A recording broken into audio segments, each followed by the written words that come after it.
Okay. There we go. That's a good angle. Okay. So, use a T15 right here. There's one screw right down in there. Holds the water tank seal in. Other thing I like about this is it's magnetic. Makes a big difference too. Makes it much easier. And you got a T10 right here. This screw right here, I usually throw it away. I don't really need it. It makes no sense. That thing is so tight on there, that screw does not need to be on there. See how hard it is to remove? Yep. Put serious pressure on it. I usually hit everything with a vacuum before I continue anyway.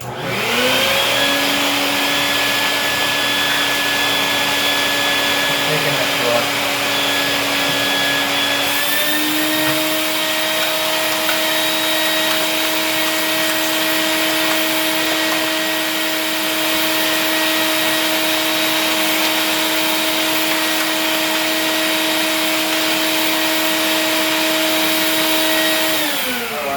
Coffee grounds wind up all over your workspace.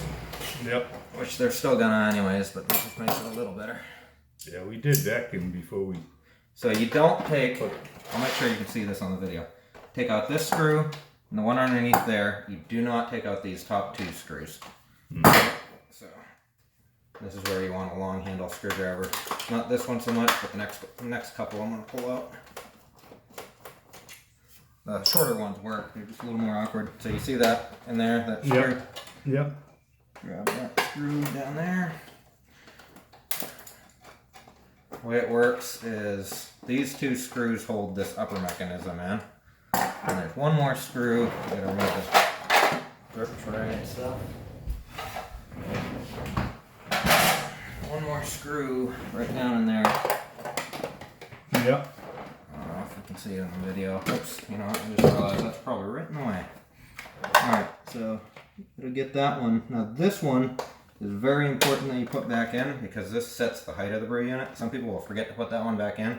The thing's sitting a 1/4 inch too low. And they'll wind up getting error rate all the time because that's missing. I've seen a lot of them where people have worked on them themselves. And they forget to put that screw in. Now see how it has some slop in it? Yep. Then there's two more things you need to do. One, you need to remove this water line, which needle nose would be better, but it's downstairs at the moment. And I use a magnetic catch, it works good, so you don't lose anything.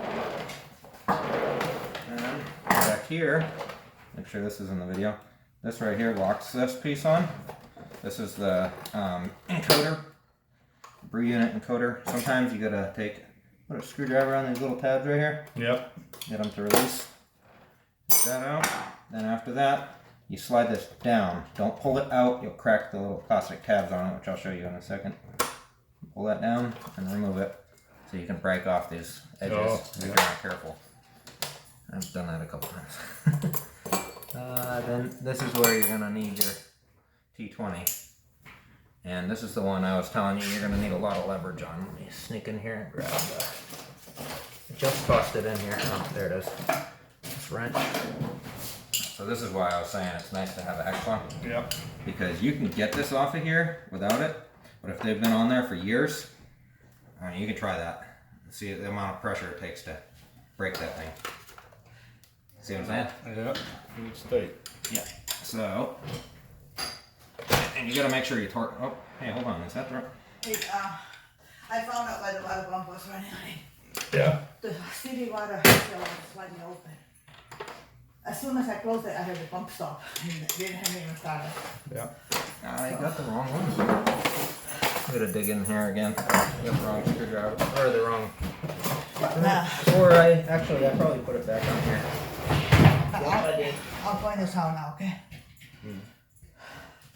So this is going in the laundry. Yeah.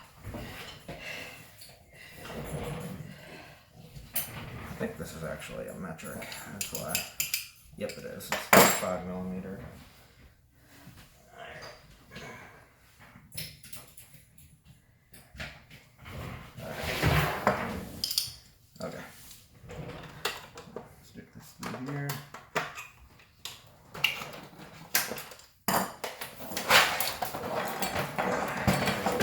off at that point when I do this because it's just annoying with it spinning. Most of the time it's fine, but when I'm doing this I don't want it to. You can get it to break without it, but what I used to do is take one of these and I take a vice grips and just clamp onto the handle. Yeah. But once I got this, it made my job a lot easier. And you have to torque these back down. If you leave this loose, you'll have problems. And then when I put this back together, I'll show you the couple details they always leave out on all the YouTube videos. Oops. Just a plastic cover. Oops. Keeps falling. Alright. Alright, so next thing is, I'll throw this back on this. Next thing is this right here, okay? So you need the top to tilt out like this, and then it comes out. There, if you, okay, so you have there's a little rubber grommet right here that hooks onto, and then this plastic has a little place that it hooks underneath. Oh, it's right there. Yeah. I don't know if you can see that little hook right there. That needs to hook the plastic. If you go on top of that and you try to torque these down, you will break this plastic. And I can show you right here what happens when you do that. I've got tons of them. Broken. Not that I did. Other people did them. Actually, this one is not broken, but this one's broken internally.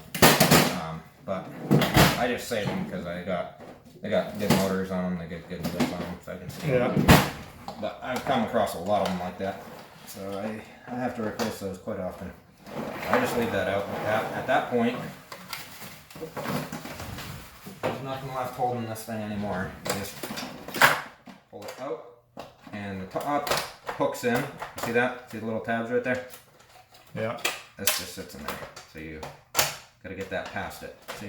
Yeah. When you put it back in, you put the top in first. So I usually push down on it while I'm doing it, and then this just comes out.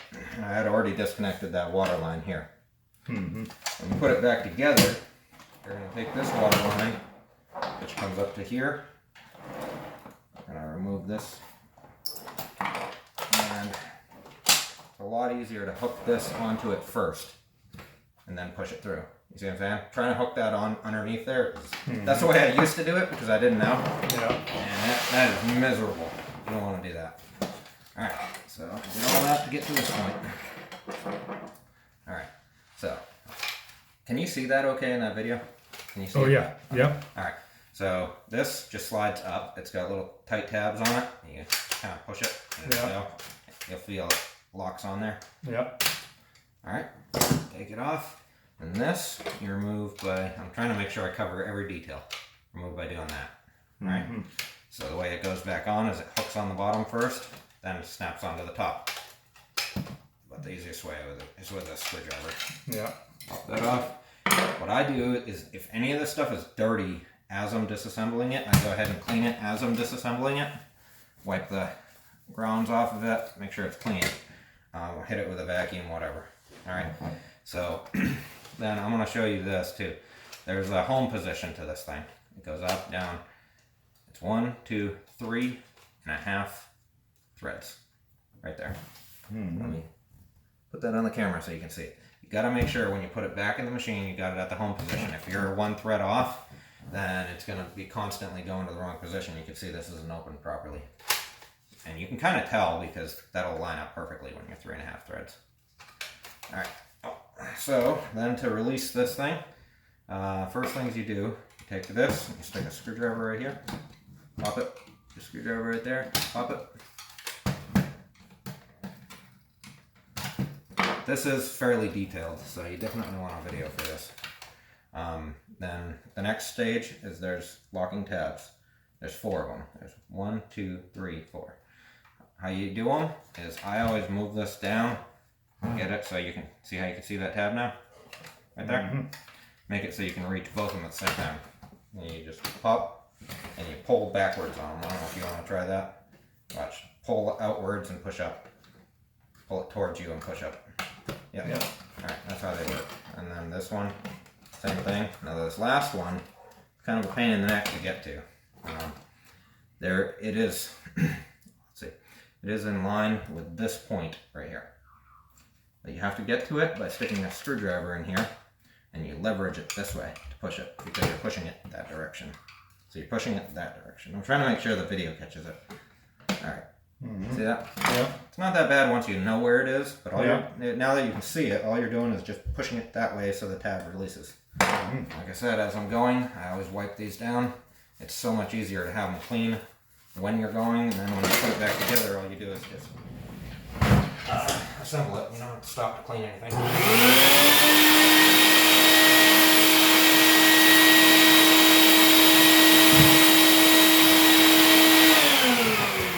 Alright, now, there's a couple things you gotta watch out for. Once you take that off, this comes off. Don't lose this, okay? If you are not careful, if you flip it the other way, that can go bouncing and lose on the floor. It's not magnetic, so it won't stick to this. Alright, and this right here is why you need to do this periodically. See that? That stuff will build up in there. And that's what you were seeing when you were trying to clean it out. Alright, let's see. Alright, now I'll just pop this one. Pop that one. I don't know, would it be better if you were doing some of this? No, I don't think so. Okay.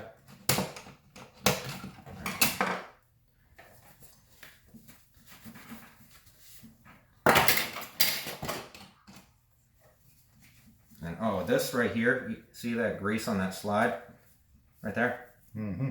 I always wipe it clean, but that slide touches this piece right here. And so before you put it back together, you're gonna just put a tiny bit of grease right there. You don't want too much because coffee grounds will stick to it. Just a little bit. Alright, now you can unthread this. That's on the side. This slides out. Gotta deal with that. Then this comes off this way. Alright. So just on off that way. But one of the things is this needs to be in this position for this to slide freely. If it's in the other position, it kind of catches it. Alright. Once you get to that stage, I usually just set that aside. I'll get back to that in a second. This right here, you just twist and it comes right out. It's got a spring stopper in it. I just pull that out, set it aside. Take this piece, remove the O-ring, then wipe all these down. Just set them aside. I don't deal with them yet. We're gonna have to replace the O-rings on that in a minute.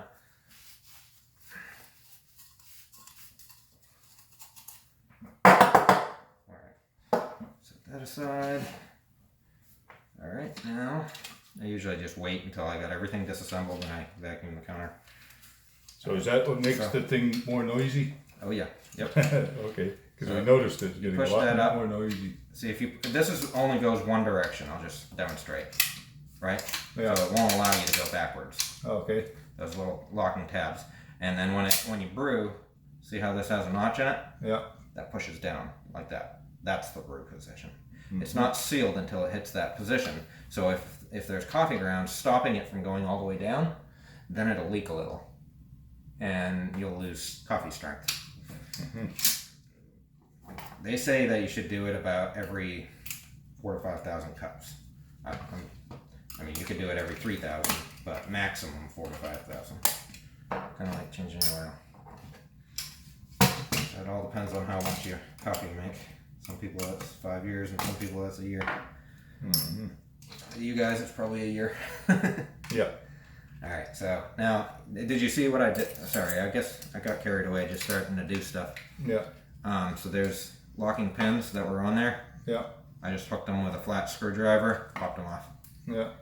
Alright, then this piece right here, just push it through. Like that. Okay. I don't think I could have walked you through this over the phone. Alright, then this is where you gotta make sure you don't lose these because those fall out. There's one on the inside and the outside. Oh, yeah. Here, inside and out. And I'll show you how to put it back together earlier, but when you're disassembling, they're just going to fall out. That's just the way it is. Then you take this and you grab onto this and push, and it pops that out. Alright, and this piece just rolls right out of there. This piece, to remove this, you got to take and push this up through a little bit, tilt it sideways, pulls right out. now we're fully disassembled, except the drainage valve. And I take and wipe all this out. If it's really, really gross, you can clean it, but yours has nothing but dry powder on it, so there's really no need to get it wet. If you get it wet, then it's a pain in the neck. You got to get it completely dry again before you go assemble it. Otherwise, every grain of coffee grounds gets stuck on it because it's wet. I usually try not to make it wet unless I have to, and then if I do, I wait till it's completely dry before reassembling it. Mm-hmm. All right. So, let's see. I just finished disassembling these and cleaning them. And this right here, you want to clean this out entirely in between here.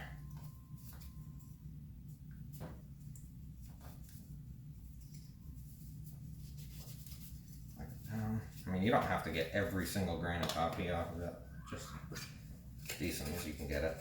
This right here tends to get caked a little bit right in here. Make sure you get that good on both sides. So there's a little plastic ring, so when that seal drops down to that lowest position, that's when it becomes actually sealed. Until that point, it's not.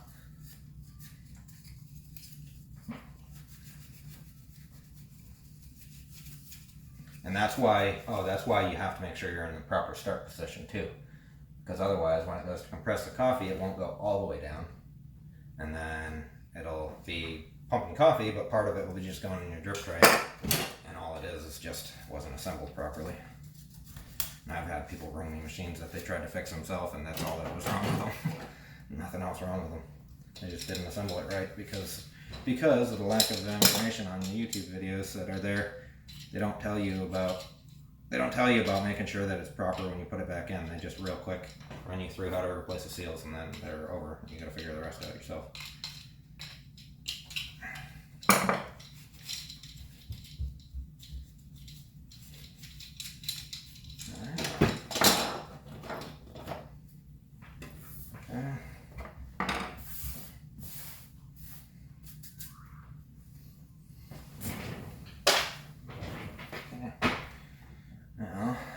Vacuum some of this up real quick.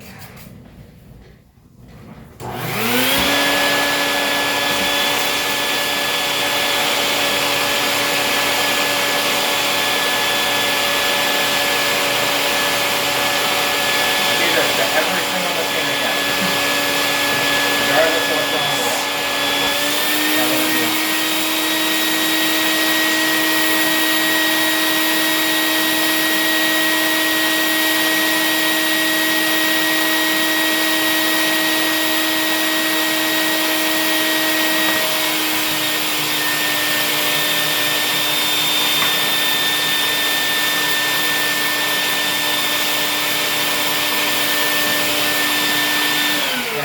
Perfect. I just gotta try to get it somewhat decent before I disassemble it. Alright, so this is a drainage valve. First thing you do, pop out this one pin. You're gonna get a reassembly video of everything too. Then, once you do that, this needs to come forward. The only thing locking it was that. So you stick a screwdriver right here, behind this, push forward a little bit, then you have to push this. This is your drainage valve pin. See how it's not locked in there anymore? Yeah. Now you can go the rest of the way. Just be careful because that thing's going to go shooting across the table if you don't hold on to it. I've done that a few times. And so then one of the common problems with this bit of plastic right there can crack. And then this will come loose. What I'm going to do is I'm going to give you an upgraded one since we got it pulled apart anyway. So I'm going to toss one in there. Solid metal. Never break again. And I'll keep yours as a backup because it's still a perfectly good one. This will just guarantee you it'll never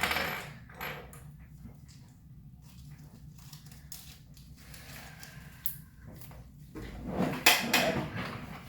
So now you got a solid metal one, so you don't ever have to ever have to worry about that happening. All right. So now I try to get most of this stuff off first so it doesn't get inside. Because then if you get it inside, then you got to clean it all off internally before you can reassemble it. So you can run water on it or rub it with a rag, but I use a vacuum because I have it.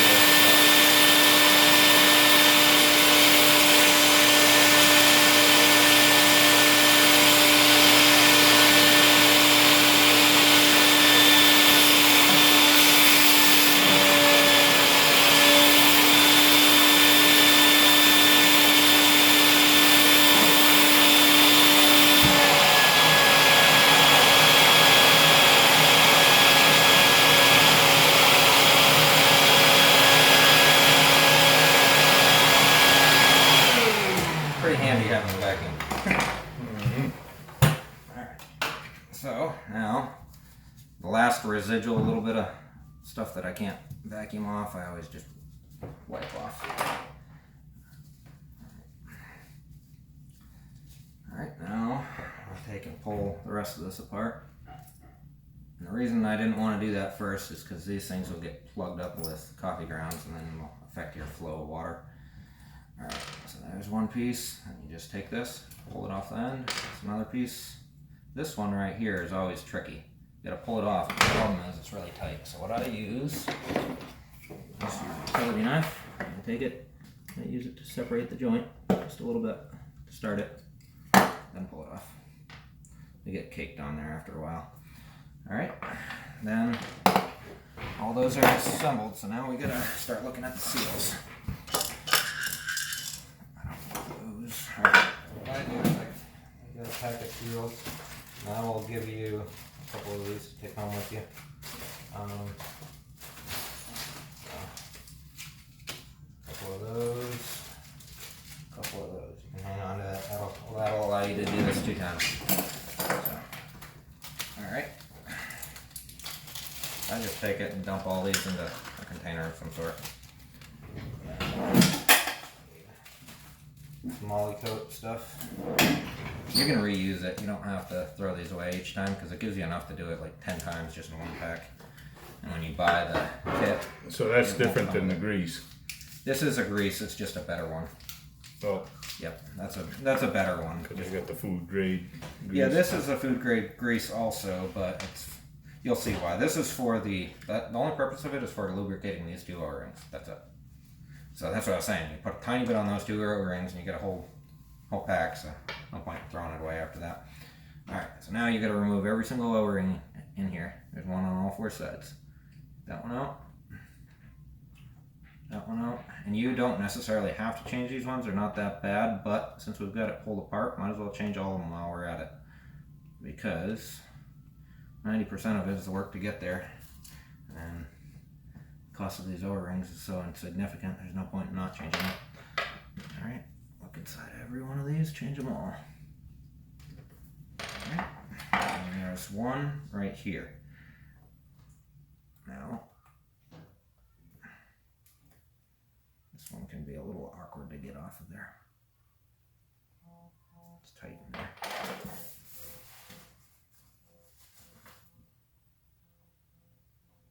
Arizona. This is my jura guy. Hello?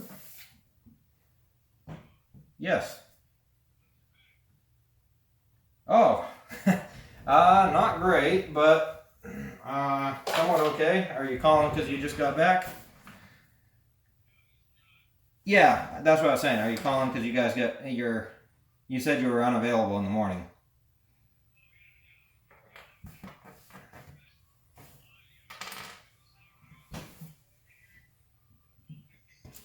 Okay. Parse this.